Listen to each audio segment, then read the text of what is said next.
Today, the session is about resilience, and I was asked to kind of just share a bit of my journey, a bit of my thoughts about resilience and the part that that's played in my own journey. So, if I kind of take you back, today I the was session is about I was resilience, homeless for and I was 3 years. share a bit of my journey, a bit of my thoughts about. Sorry, I can hear myself coming back. Can you hear that? This will get stopped. Yeah, so basically, my kind of homelessness started when I was 20. I grew up in Glasgow, and as a child, I kind of experienced a lot of poverty and chaos in the household. We talk about resilience; it's about never giving up, and I suppose that's something I've tried to kind of keep at the back of my mind all the time when times are hard. And as I say, as a child, I was 13, dropped out of school. My parents had kind of split up, and my father was an alcoholic, so I had to kind of see out that kind of part of my kind of early life. And sadly, after my father passed away, that led to me becoming homeless, and I spent almost 3 years homeless from kind of sofa surfing, sleeping rough, um, in all various hostels across Glasgow, kind of the old kind of city council style hostels, and finally in a young person supported accommodation, which was much better than what I'd experienced before, because at least I had some sort of support. I had a support worker and had people to talk to, and people to give me a bit of guidance. But the big thing for me that changed everything was football. I seen a poster advertising a football tournament in Glasgow, which was to find a Scotland team to represent Scotland at the Homeless World Cup. And that really was a changing, kind of a life-changing moment, because my life at the time was waking up and having nowhere to go, nowhere to be. Kind of waking up as, I was kind of existing. And it was just a case of trying to get through each day, and my journey each day would depend on who I met, and at the time I was surrounded with a lot of people who needed support, myself included, and at times you were just kind of trying to get through it, whether it be through alcohol, through, substance. It was just a case of, how do I get through today? How do I make things disappear? How do I take away the pain? But when the football came, it suddenly offered me that something to belong to. Every Tuesday, every Thursday, I'd have somewhere to go, some football sessions. And what that did was, because I had those football sessions to look forward to, it started to change how I kind of behaved outside of football. On a Monday night, I'd be staying in, trying to keep myself as healthy as I could, so that I could kind of perform better on the pitch. And that really did kind of turn things around for me. I went to the tournament and came back, and I was at this kind of crossroads because the football had stopped. But thankfully, again, through the support of others, I taken up a volunteer position with a youth football club, which allowed me to regain that purpose that I had whilst I was preparing for this football tournament. Because, as I say, a Tuesday or Thursday, I had a goal, I knew I wanted, I had something to focus on, and a peer support group, whether it be my coach, whether it be my teammates, and that all kind of stopped once the tournament happened. But as I say, thankfully I got involved in volunteering, and again, the people around me, the other coaches, the parents of the kids I was coaching, they were my influencers. They were the people who gave me the support that I needed. They were the people who I aspired to be. And at that point, I'd also got a house, and if I was to rewind 9 months before I had that kind of structure and self-worth and all that, I don't know if I would have maintained the house, because nothing would have changed. I'd have going from one room to another, we having nothing to do, nowhere to go, no support network for when times are good or times are bad. But that was really a kind of a key moment. Over the next couple of years, I kind of, as I said, left school with no qualifications, but over the next couple of years I went back to college and I trained in community work. And then I started working for Big Issue in the offices and kind of supporting vendors. And also started, I was a youth work coordinator for the council in Glasgow at night, as well as doing my football coaching at the weekend. So over the next couple of years, that's what I was doing. I was working hard. I was kind of supporting people and actually meeting people who I was kind of homeless with beforehand, you know, and just seeing people still in the same position and just not having that support network. And I think that's why I was so passionate to try and create something that allowed people to be part of something, you know. And I think that's, and as I say, 2009, I took the kind of brave move to kind of quit my job and stuff to set up street soccer.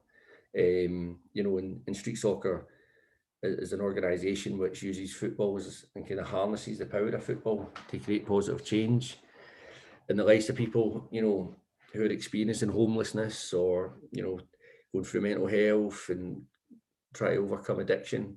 But the core purpose of us is to kind of give people something to be part of. You know, we all need to be part of something, whether it's a workplace, it's social club, it's your sports club, your family. But, you know, in my own experience, you know, a lot of kind of homelessness comes from, you know, not having that support network, you know. So if you look at homelessness coming as a result of maybe not having the right support network to kind of see you through a crisis, then how do you kind of reverse it? So if you can provide a network for people, provide a network of support for people, then they've got a greater chance of overcoming some of the challenges that they're facing. And that was it, you know. That's how it started. It started in Glasgow and Edinburgh. And you know, from the off, you know, lived experience was so critical to the organisation's journey. So obviously my own experience, I remember going round kind of speaking in day centres and hostels and stuff like that, trying to, you know, share a bit of my own story with people and try to motivate them to say, look, just come down, be part of it, see what you think, even if you don't like football, just be part of this, almost like a movement. And even in the early days, you know, at the start, I was a volunteer, you know, I was working part-time and, you know, I was kind of still trying to create an income generation to allow us to kind of grow and stuff like that. And the first kind of 5-6 coaches we had were all players who'd kind of came through the programme, you know, because I realised that I needed, in order to take it to the next step, I needed support. And what greater support, the support was actually in front of me, you know. It was the players who were at different stages of their journey. They then stepped up to start delivering the sessions and taking, you know, control of the sessions. And that allowed me to focus on, you know, growing the organisation, trying to get funding, trying to get support.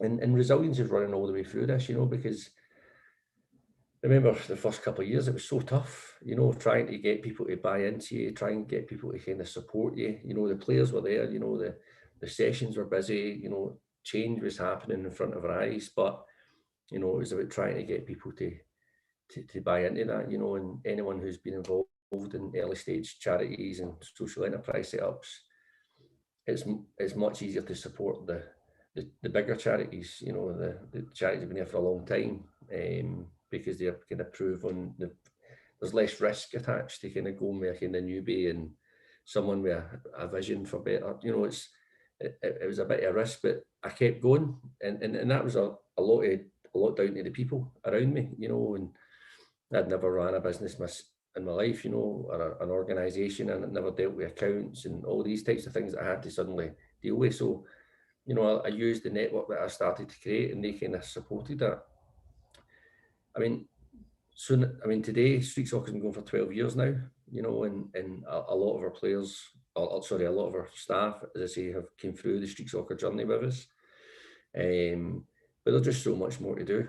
You know, we know that homelessness hasn't changed that much since I was homeless, you know, in terms of numbers and stuff like that, albeit with the greatest of intention from the Scottish government and so on. But I think, you know, for me, it's a case of, you know, how do we give people something to be part of, you know, as part of that journey, you know. And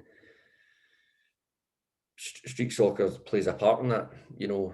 Getting over coming through things like homelessness from a personal perspective isn't just about, you know, me doing it alone. If it wasn't for the people that I met, I wouldn't have been able to do it, you know. And it was tough, but I think going forward, you know, we just need to make sure that we're all in it together, you know, and we're stronger together. And that's why things like these platforms and the Centre for Homelessness Impact is about collaboration and bringing all the experts together from kind of lived experience and expertise to policymakers and charities.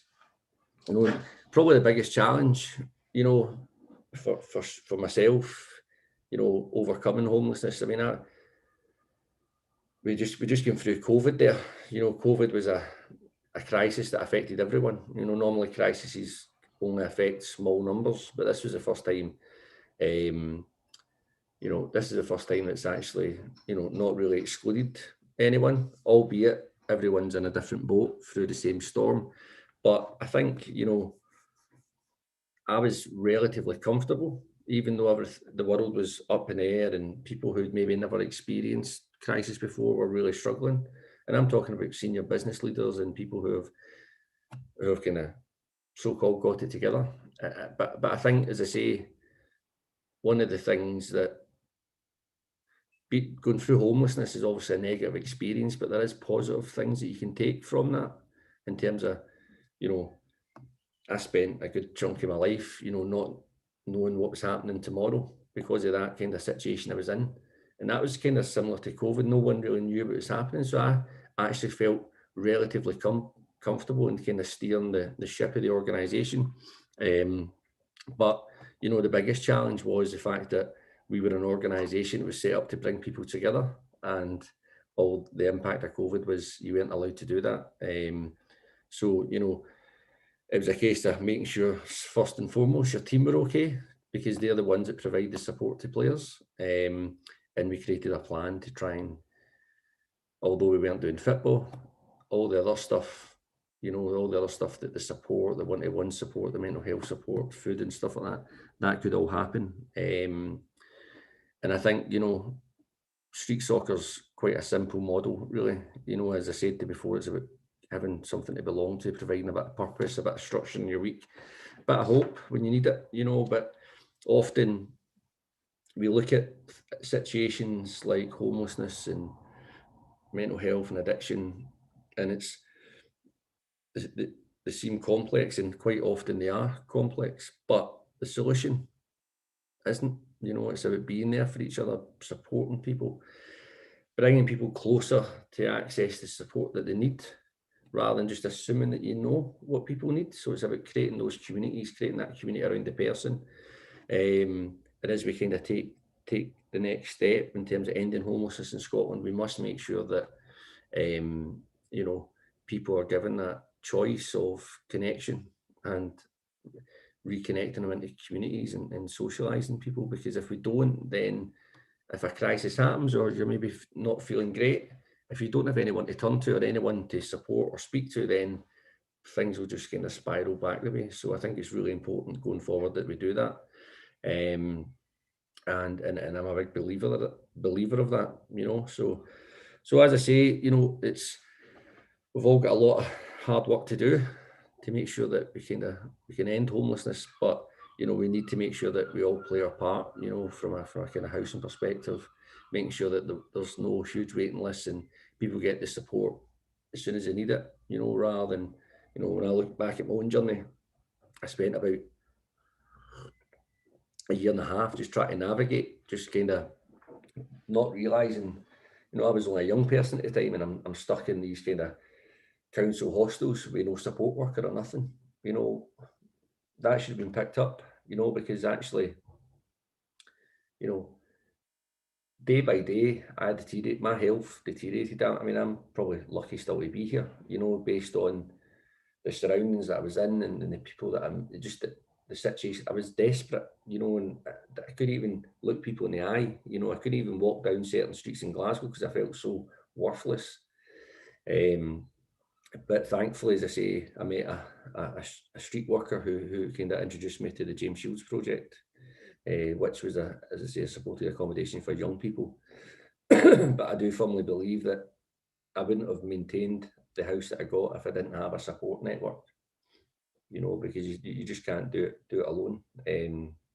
So yeah, and I know there's quite a lot of questions coming in, so I'll maybe just kind of start picking some of them off. So I'm just going to go into the Q&A. Thanks very much, David. Do you think I'm missing something? Yep. So I've got a question here from Richard Leggett. Thanks very much, David, for sharing. Brilliant what you do. Do you think the ambition of ending homelessness for good is something that can be achieved? Well, I think, you choose your words here, because people will become homeless because of something at some point. I don't think you can remove homelessness as it stands for good. But what I do think you can do is make sure that it's a very, very, they might become homeless, but straight away the support's there to get them rehoused and supported. Natural disasters and everything else. You don't know the causes of why people become homeless, but in the UK and in Scotland, the rapid rehousing programme, things like Housing First, it's a simple solution. You just need to make sure that we've got the right amount of housing stock, affordable housing stock in the right places that people can access, and always start with the point of, realising that someone will need support, regardless of what level of support it is. So, I mean, if you've got a son or daughter who moves home, and they're going to need support to kind of paint it, support them maybe for the first few months' rent, and that's people who have not experienced homelessness and who are in kind of fairly well-paid jobs and stuff. Everyone who moves home needs support, but we need to start with that point: is there's a support package for every person who applies as homeless. That has to be part of it. It's not just a case. It's not a number saying, right, move this number here. It's people, and there's a reason why a person became homeless in the first place. So if you can start to identify the why, then you can start to look at the solution to make sure that the next move is a sustainable one. And that's not just about the home, that's about the communities, the connection. It's about making sure people have the confidence and skills that they need to move into the job market to make sure that home is sustainable long term. It's about making sure that we can address any barriers that people might face, but to kind of move forward in life. So the answer is yes, I think we can, but it just needs to make sure that we all do it together. I've been involved in various kind of government action groups and stuff recently, the HARSAC, XPSG, and first thing I always said is we need to leave our own organisations at the door and just focus on the cause. And the only time our organisations would come into play is when we become part of a solution, a greater solution, because there's some great organisations across Scotland doing great work in different areas. Now, if we can bring all that together so that the person has the options to kind of get the support that they need, then that's the way forward. So I'll take another one.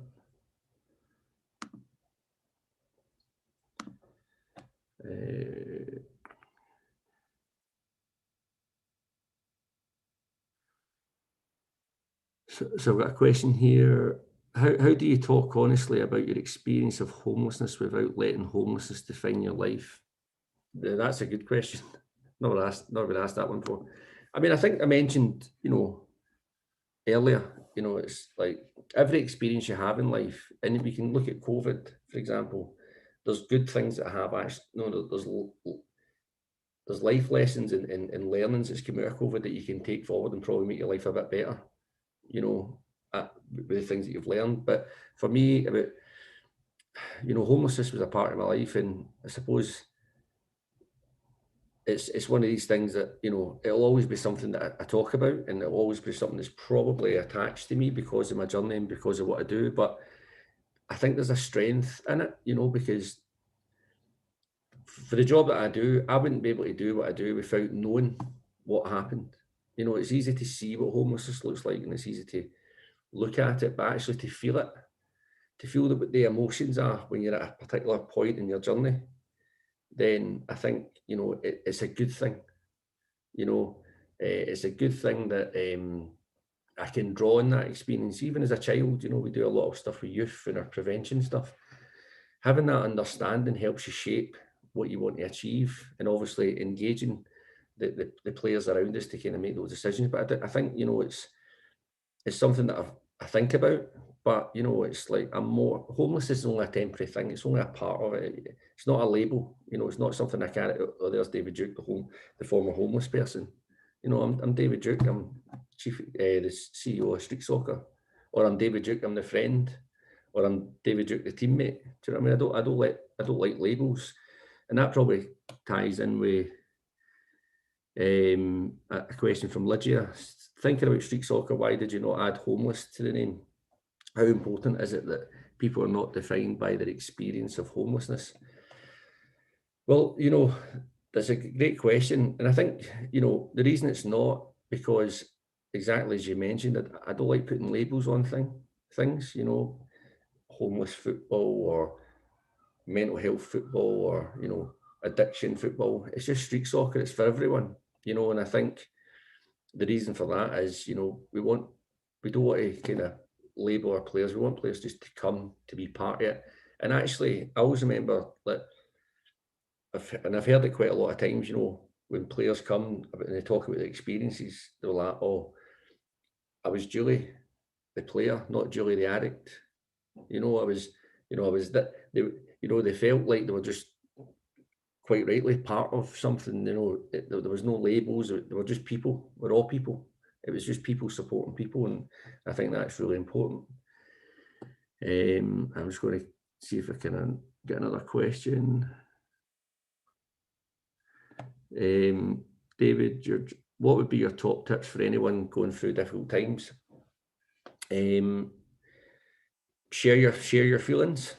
You know, I think, you know, more than ever, mental health is so important.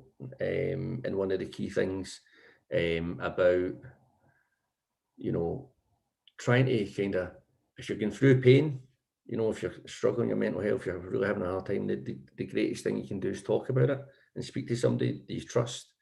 And it's about kind of holding on to hope and trying to find something to kind of take your day forward, you know, find something to be part of, you know, volunteer or you know, just kind of hold on to that hope that this is just a temporary thing.